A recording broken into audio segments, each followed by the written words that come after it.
Hi, രാവിലെ എല്ലാവർക്കും good morning. ഞാൻ രാവിലെ ഒരേ കൊച്ചു കൊച്ചു വിശേഷങ്ങളുണ്ട്, അത് പറയാം. അതായത് ഇന്നലെ നെത്തോലി മീൻ മേടിച്ച് വെച്ചിരുന്ന്, അപ്പോൾ അതിന്ന് കറി വയ്ക്കണം. അതിൻ്റെ കൂടെ ഒരു മാങ്ങയുണ്ട്, അപ്പോൾ ഒന്ന് കാണിച്ചു തരാം.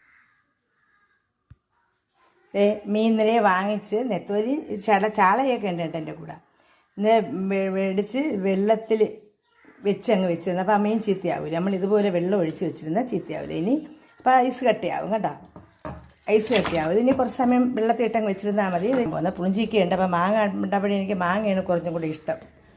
അപ്പോൾ പുളിഞ്ചിക്കേക്കാളും ഇഷ്ടം മാങ്ങയാണ്. അപ്പോൾ അതുകൊണ്ട് മാങ്ങ കൂടിയിട്ട് കറി വയ്ക്കാം. അപ്പോൾ ഇനി അടുത്തതെന്ന് പറയുന്നത് ബ്രേക്ക്ഫാസ്റ്റാണ്. അപ്പോൾ അതോടെ ദോശയും ചമ്മന്തി, തേങ്ങാ ചമ്മന്തി, ചായ, ഇത്രയും ബ്രേക്ക്ഫാസ്റ്റ് ഇത്ര ആയിട്ടേ ഉള്ളൂ. ഇനി ഞാൻ കാപ്പി കുടിച്ചതിന് ശേഷം ഞാൻ എൻ്റെ റോസ പൂത്ത് നിൽക്കുന്നത് കാണിച്ചു തരാം കേട്ടോ.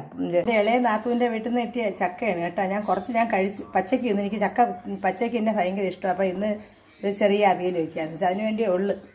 ഇതെല്ലാം ഞാൻ പച്ചയ്ക്ക് തിന്ന് പകുതിയോളം പച്ചയ്ക്ക് തിന്ന് ഇത്രയേ ഉള്ളൂ ഇനി കേട്ടോ. അപ്പോൾ ഇനി നമുക്ക് ചെടി റോസ കാണിച്ചു തരാം. ഞാൻ ചെടി റോസയുണ്ട്, പിന്നെ തെറ്റിയുണ്ട്, പിന്നെ നന്ദേർ വെട്ടുമുണ്ട്, എല്ലാം കാണിച്ചു. ഇത് റോസ ഉണ്ടോ? നല്ല പട്ട റോസയാണ് കണ്ടോ. ഇതറിയാമല്ലോ, പപ്പടച്ചീര കണ്ടോ, കുറച്ച് പോട്ട് പിടിച്ചിട്ടുണ്ട് കണ്ടോ. ഇതാണ് മീനാക്ഷിയുടെയും രുക്കുവിൻ്റെയൊക്കെ വീട്ടിൽ നിന്ന് തന്ന തെറ്റി കണ്ടോ. നല്ലതുപോലെ മൂട് പിടിച്ചിട്ടുണ്ട്. ഇത് കണ്ടോ, ഒരെണ്ണം പൂത്ത് അതിന് മുട്ട് നിൽക്കുന്നു. ഇത് കുറച്ചുകൂടെ വലിയ നന്ദാർ കേട്ടോ. നല്ല അടുക്ക് പൂവാണ് കണ്ടോ. പൂത്തില്ല, മുട്ട് പിടിച്ചിട്ടുണ്ട്. പക്ഷേ മുട്ട് പിടിച്ചിട്ട് വിരിഞ്ഞില്ല, വിരിയാതെ കരിഞ്ഞു പോയിരിക്കുന്നു. എന്തോ അസുഖം പിടിച്ചെന്ന് തോന്നുന്നു കേട്ടോ. വേണ്ട മുട്ടുണ്ടോ.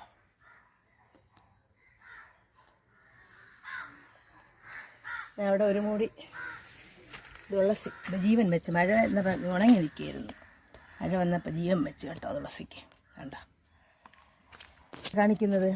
പിന്നെ എനിക്കൊരു പ്രത്യേക കാര്യം, ഞാൻ നിങ്ങളുടെയൊക്കെ പിണക്കമാണ്. കാരണം നിങ്ങൾ എൻ്റെ ഷോർട്ട് വീഡിയോ ഒക്കെ 10,000, 4,000, 5,000 പേര് കാണുന്നുണ്ട്. പക്ഷേ നിങ്ങൾ ഈ 4,000, 5,000 പേര് കണ്ടിട്ട് പിന്നെ ചില ഷോർട്ടുകളൊക്കെ എനിക്ക് 20,000-ന് മുകളിൽ വന്നിട്ടുണ്ട്. എന്നിട്ടും പക്ഷേ എനിക്ക് ആകെ സബ്സ്ക്രൈബർ എന്ന് പറയുന്നത് ഇപ്പോഴും 6,000-നകം മാത്രമേ ഉള്ളൂ. അപ്പോൾ നിങ്ങളായിട്ട് ഞാൻ പിണക്കമാണ്. അപ്പോൾ എല്ലാവരും സബ്സ്ക്രൈബ് ചെയ്യുക കേട്ടോ. സബ്സ്ക്രൈബ് ചെയ്യാതെ കാണുന്നവരെല്ലാവരും സബ്സ്ക്രൈബ് ചെയ്യുക.